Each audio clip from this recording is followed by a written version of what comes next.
This world is not at peace. It only pretends to be. What you are living through is not some grand social evolution or a healing collective awakening. It is warfare, psychological, spiritual, ideological, and if you don't see it, it's because the system designed it that way. You were not raised to fight. You were conditioned to obey. Every institution that touched you, from school to church to relationship media, taught you the same foundational lie: that compliance is virtue, that approval is safety, and that masculinity must be filtered through the eyes of people who don't understand it, fear it, or want to weaken it. They didn't want you dead. Dead men don't serve. They wanted you tamed, fully functional, still productive, emotionally neutered, spiritually fragmented, psychologically compliant. You were never taught to protect your instincts.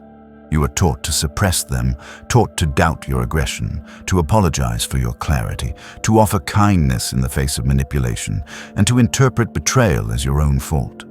They called this growth. They called it sensitivity. But it wasn't growth. It was sedation. Every time you hesitated to act because you didn't want to hurt someone's feelings, you were being disarmed. Every time you over-explained your decision just to avoid judgment, you were being trained. Every time you made yourself smaller to keep the peace, you were being stripped of your teeth. And now, here you are, not broken, but bound, shackled to the polite emotional leash they've wrapped around every man who still believes he needs permission to be powerful. But something in you resisted. Something still burns under the layers of shame and confusion and softness. You're not here for comfort anymore. You're here to recover what they stole. And it begins not with forgiveness, not with healing, but with recognition. You were born into a system designed to pacify you, and you are finally waking up. There's a popular idea floating around that society has failed men by breaking them, that men are suffering because they were neglected. But that's only half the truth. Society didn't break you. It didn't fail you. It trained you, deliberately, repeatedly, with surgical precision. The system doesn't fear broken men. Broken men are chaotic, unpredictable, emotional. Broken men lash out, burn out, collapse. But tamed men are predictable. They submit, they serve, they stay in place. That's what the world wants from you. Not your brilliance, not your power, not your raw edge. It wants your obedience. It wants you present but neutered, visible but harmless. Tamed men are manageable. They respond well to guilt. They seek approval. They explain themselves to people who already decided not to respect them. They offer compromise when war has already been declared on them. And when they get used, discarded, or betrayed, they blame themselves and go to therapy to apologize for being too masculine. This is not the result of accident. It's architecture. Machiavelli saw it centuries ago. He wrote about how rulers do not destroy threats. They domesticate them. They create conditions where rebellion looks foolish, where resistance becomes self-sabotage, and where tameness is rewarded with superficial comfort. The same thing is happening now, except it's not being enforced with swords and prisons. It's enforced with language, with emotional conditioning, with cultural scripts that turn your instincts into liabilities. You were taught to be emotionally available, but never taught how to protect your emotional territory. You were taught to be vulnerable, but never told that predators study weakness. You were taught to lead with compassion, but never shown what happens when compassion isn't reciprocated. And now, here you are, surrounded by wreckage, wondering how it got this far, half blaming yourself for playing a game you never even realized had rules designed to make you lose. The world doesn't fear angry men. It fears clear men. Men who stop arguing, men who stop asking to be understood, men who go silent, observe, and plan, men who step back and re-enter the world with standards made of steel. You're not supposed to be kind all the time. You're supposed to be capable, You're supposed to be discerning. You're supposed to be dangerous, not reckless, not abusive, but disciplined in your capacity to defend your dignity. They told you to heal.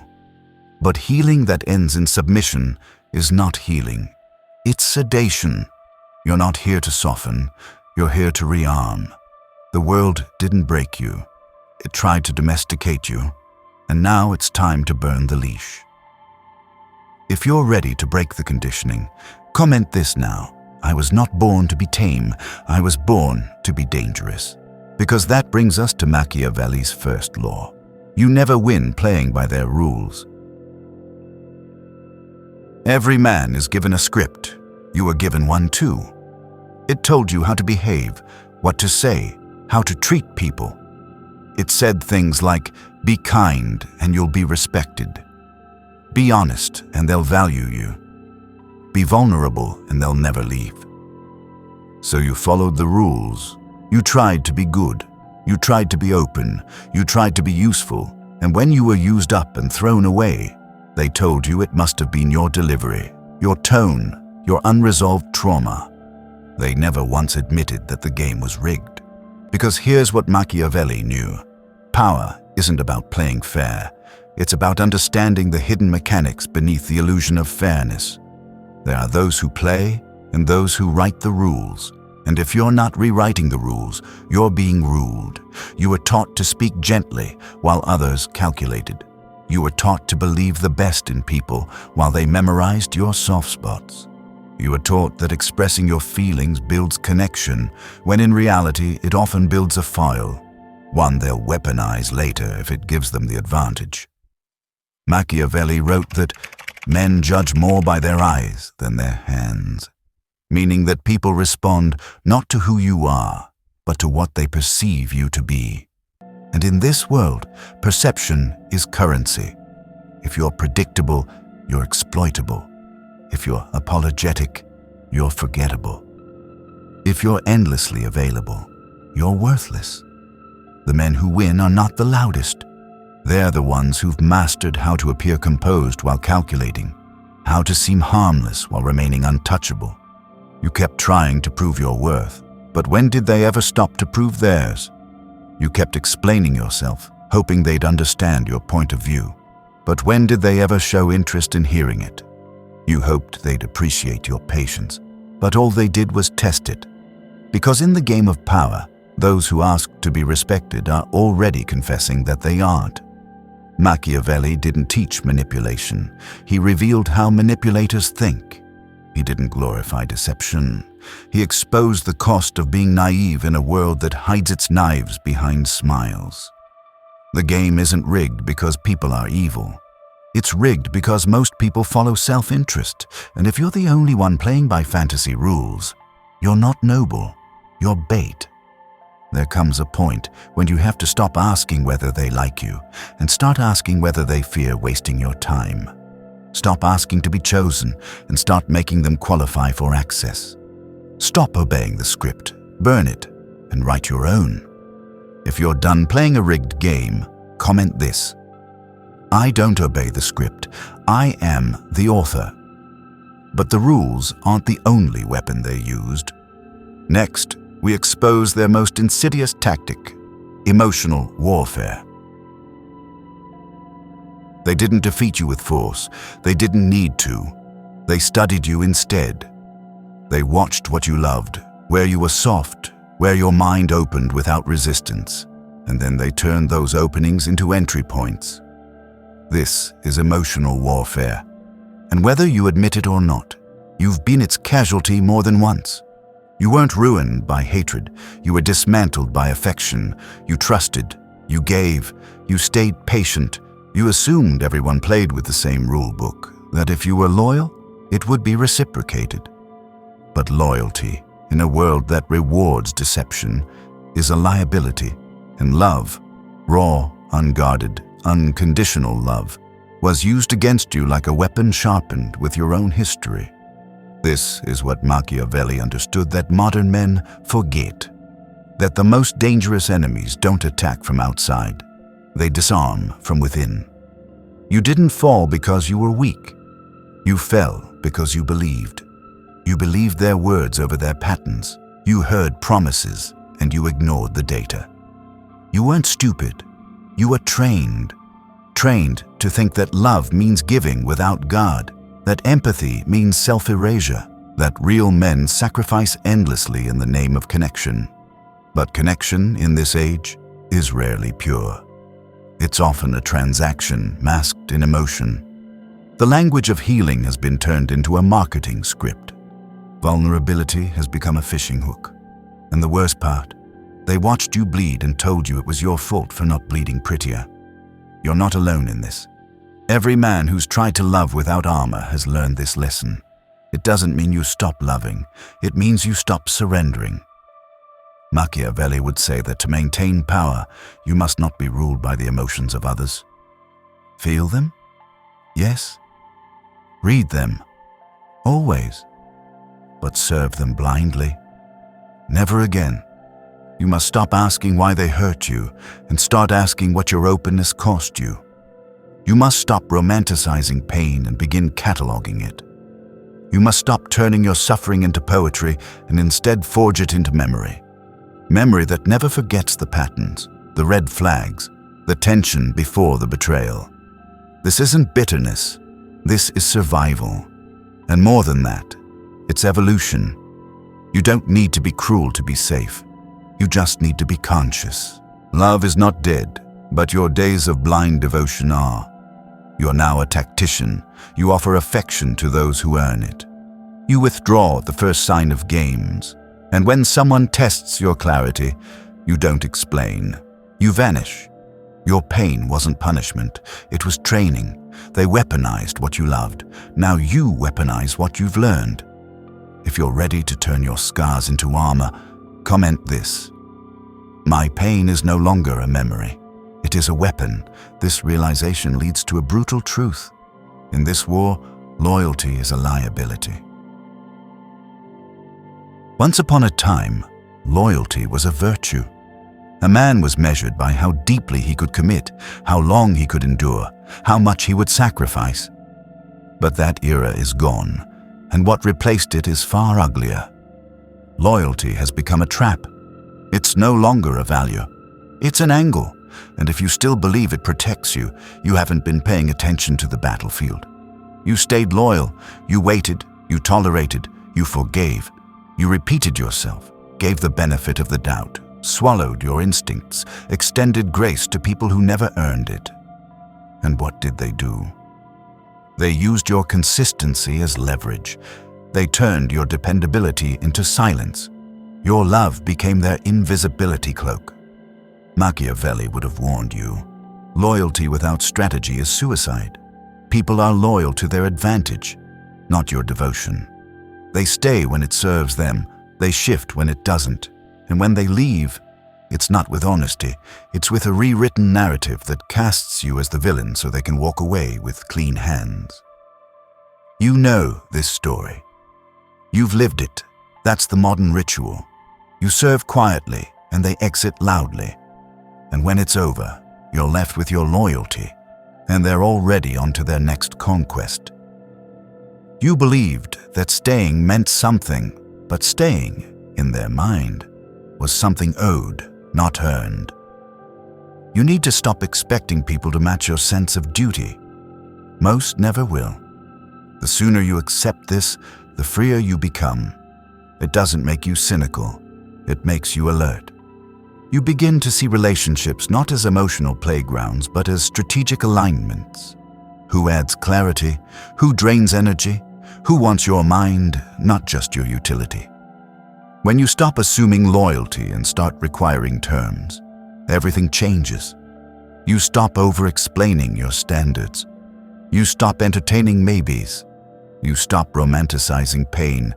You build alliances, not fantasies. You define terms, and if they can't meet them, you cut ties without ceremony. There's no anger, just clarity. This doesn't mean you harden into ice. It means you become precise. You give slowly, you test continuously. You reward action, not sentiment. And you remember what Machiavelli taught. The prince who is feared and respected holds his kingdom. The prince who tries to be loved by all is deposed and forgotten. Let them call you cold. Let them say you've changed. Let them say you have walls. What they're really saying is they can no longer manipulate you with love. That's not cruelty. That's discipline. That's survival. That's the beginning of actual power. If you're ready to trade fantasy for freedom, comment this: I don't offer loyalty. I require alignment. Once you stop offering blind loyalty, you unlock the most powerful move of all. There is a form of power most men never use, not because it isn't available to them, but because they've been conditioned to believe it's cowardice. It is not. It is the most terrifying weapon in the psychological arsenal. It is the disappearance. Disappearance is not running, it's not hiding, it's not sulking. It is a calculated silence, a refusal to participate in systems that don't serve you, and a reclamation of sovereignty over your presence. It is what happens when a man no longer negotiates with chaos. He simply exits. You were taught that staying and suffering is strength, that enduring is noble, that silence must be filled with justifications, apologies, or context. But strategic disappearance doesn't care about appearances. It is not a performance. It is a recalibration. When you remove yourself without announcement, without drama, without need for validation, you force the world to adjust to your absence. And that silence, that is where your power grows. Machiavelli understood this. He studied rulers who knew when to retreat, not as defeat, but as a repositioning. The wise strategist doesn't fight every battle. He disappears from unworthy fields, only to return with superior ground and stronger footing. Strategic silence does not announce, it observes, it repositions, it builds. In your own life, every time you argued one more time, stayed one more week, explained one more feeling, you weakened your grip, you diluted your energy, you fed a system that fed on your confusion. But when you go silent, really silent, you become unpredictable. And unpredictability is the first taste of danger. Let them wonder. Let them imagine. Let them panic in the silence they use to fill with noise and guilt and projections. You owe no parting message, no speech, no bow. You vanish because what needed to be said was ignored the first time, and what needs to be built now requires solitude, not sacrifice. This is how men disappear with strength. They leave not because they were defeated, but because the game became rigged. They do not ghost, they evolve. And when they return, if they choose to, they are no longer available to the same dynamics. Because disappearance is not absence, it is rebirth through withdrawal. If you're ready to reclaim your power in silence, comment this: I don't vanish from weakness. I withdraw for war. This withdrawal isn't just physical, it's the death of the person you are taught to be. From the moment you could speak, you were taught how to be acceptable, not how to be powerful. You were conditioned to be liked, not respected. And you were trained systematically to perform. You performed kindness, you performed calmness, you performed availability, and you were applauded for it. They told you, you're such a good man, and you wore that as a badge, not realizing it was a leash. Because what they call good is often just easy to manage. This is the trap of performance. Every behavior is calibrated for effect. You're not leading with truth. You're leading with hope. Hope that if you look safe enough, calm enough, emotionally fluent enough, that you'll be rewarded with loyalty and peace. But that hope is a lie, and your performance is the cage. Machiavelli warned of this. He said, men judge by appearances because they don't have the time or depth to see truth. But he never told you to perform out of weakness. He told you to master appearances, to engineer perception, not surrender to it. There's a difference between controlling what others see and becoming addicted to their validation. You've felt this. That sick feeling in your stomach when you say yes but mean no. That empty aftermath after you over-explain your boundaries just to avoid being disliked. That regret that follows every moment you allowed guilt to override your instincts. That's the residue of performance, and it compounds every time you choose image over clarity. You were told that commanding presence was arrogance, that holding your frame was aggression, that withdrawing from disrespect was emotional immaturity. But they only said that because your sovereignty threatened their control. You don't need to defend your tone. You don't need to prove your goodness. You don't need to explain your instincts to people who exploit them. The time for performance is over. You're not here to be liked. You're here to be clear. You're here to move through rooms with silence that reorganizes the energy. You are here to say less, demand more, and let your absence teach the lessons your words never could. There's a moment every man reaches where he stops performing and starts commanding. It's not loud, it's not flashy, it doesn't beg for attention, it radiates structure. And once you cross into that moment, there's no going back. If you're done asking for respect, comment this: I don't perform to be liked. I command to be respected. This command isn't just an attitude, it's the law of your land. Every animal has a territory. So do you. Your mind, your time, your energy, your space. This is your sovereign ground. But unlike the wild, where borders are defended with teeth, men today are taught to open their gates to anyone who smiles nicely. You've let people walk through your soul like it's a public park. And then you wonder why you feel drained, disoriented, scattered. It's because your territory was never protected.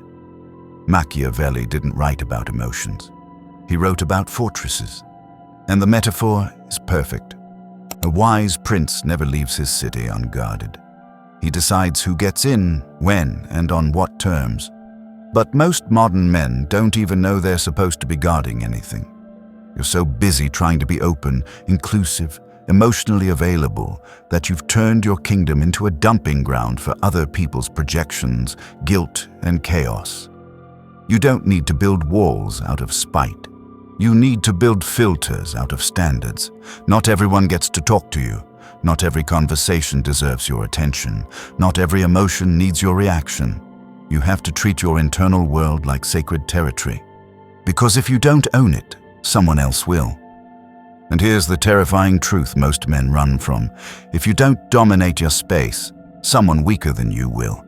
Not because they're smarter, but because they're more shameless. The one who sets the tone isn't always the strongest. It's the one who moves first and never backs down. So move. Set the rule of your land. Decide what kind of energy lives in your mind. Decide what conversations end instantly. Decide what behaviors result in silence, exile, or elimination. You don't owe the world explanation. You owe yourself protection. This isn't about fear, it's about frame. When your territory is defended, people feel it. They speak more carefully. They approach more respectfully. They realize they're in the presence of someone who has nothing to prove and everything to lose if chaos is allowed to linger. You're not a therapist. You're not a sponge. You are not a rehabilitation center for broken people who want to project their healing onto you. You're a sovereign force. And from this point forward, your space will reflect that. If you're ready to enforce your borders, comment this: my mind is not a public space. It is a fortress. Because defending this fortress is the only battle that truly matters. You can lose your money and recover. You can lose friends and rebuild. You can even lose love and survive. But the moment you lose control of your mind, the war is over. And that's exactly what they've been aiming at from the start. This war has always been psychological. They don't need to imprison you physically if they can convince you to second-guess your instincts, to question your value, to apologize for your strength, and to view your resistance as failure. If they can fill your mind with fog, they can invade it with narratives you didn't author. That's why they train you to speak in disclaimers, why they reward emotional compliance, why they brand power as toxicity and submission as growth. They want your mind, not to develop it, but to domesticate it, But you can end that war today, not by fighting every battle, but by rebuilding your inner architecture. Every time you withdraw from chaos, you reinforce it. Every time you say no without explanation, you tighten the steel. Every time you act from principle, not panic, you install a firewall against psychological attack. Your mind is not a hallway for every opinion to echo in. It is a fortress. It is a kingdom. It is the last terrain they cannot own unless you offer it up. You must decide now, are you the occupier or the occupied? Are you the architect or the follower? Are you the one who engineers his psychological environment or the one who adapts to everyone else's? You're not here to be neutral. You're not here to be fair. You're here to defend the last sovereign structure left in a collapsing world. The thinking, disciplined, unshakable, masculine mind. And when that mind is fully reclaimed, when your thoughts become commands, when your boundaries become law, when your attention becomes sacred, you will no longer ask for power. You will radiate it. If you know this war is already won, comment this: my mind is not their battlefield. It is my throne. So here we are. You've watched them take your instincts and call them threats. You've seen them twist your loyalty into weakness. You've tasted the pain of betrayal and wore the shame of believing it was your fault. You've given, explained, waited, hoped, and now you understand. The world didn't reward your performance because it was never watching for virtue. It was scanning for compliance. Machiavelli didn't write for kings. He wrote for men like you, men who've seen through the illusion and are ready to step off the stage and reclaim the battlefield. He didn't ask you to hate. He asked you to see. And once you see, the game can't play you anymore. You're no longer here to beg for peace. You're here to build psychological warcraft so advanced that chaos avoids you, manipulation bounces off you, and weakness fears your clarity. The battle is not out there anymore. It's in how you think, how you respond, how you choose. If you felt something shift while watching this, if your silence has sharpened, if your eyes are steadier, if your standards have silently clicked into place, then the war they tried to win is already over, and you won. If you know it, say it. Say, I don't fight for validation. I build for dominance because the time of tameness is over, and the mind of the prince now lives in you. Act accordingly.